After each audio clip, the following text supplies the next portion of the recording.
Espiritu, itong mga nakakatanda. So usa ito na hiya. So kami itong hiya na gimbasula naman natin itong hiya. So kinahanglan nato na magkinabuhi kita suganahan kinabuhi ni Kristo. Ano na pamaaga itong basahon? Unang Pedro Kapitulo 4 versikulo 1 ngadto sa unahan. By the way, nakaintindi ba ka mo Cebuano? Tila. Sige, maintindihan ni kay wawray-warayon ko nila pinambulig natin din.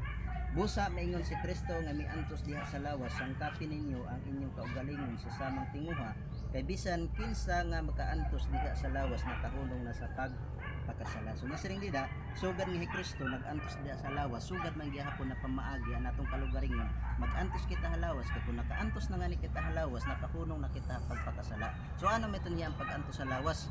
Amit niya ang mga karuyagon na natin mga tinatawag na mga temptation, mga tentasyon, di ba?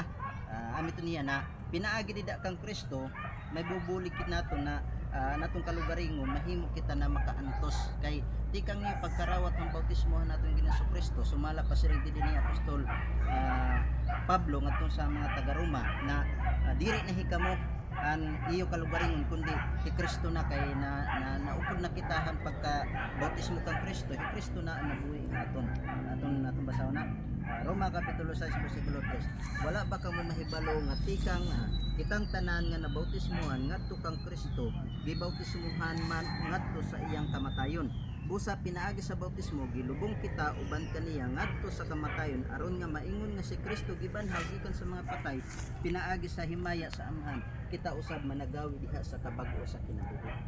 Pagbautismo hayo pakig-ambi sa kamatayon ni Kristo siring dinhi managawi kita diha sa kabag-o sa kinabuhi.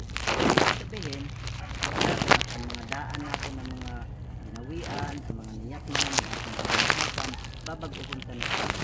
Kaya no, bago naman kita na binuhat kumarawat naman kita ang bautismo ang ngaran natin ng Kristo. So, balik ko na akong pagbasa din na siring dinhi aron kamo magkinabuhi sulod sa panahon nga nabilin sa lawas dili na tungod sa pagbuot sa tawhanong mga panglibog kundi dili tungod na sa pagbuot sa Dios. Kung yung kinabuhi na nagsasalin, ganun ka nga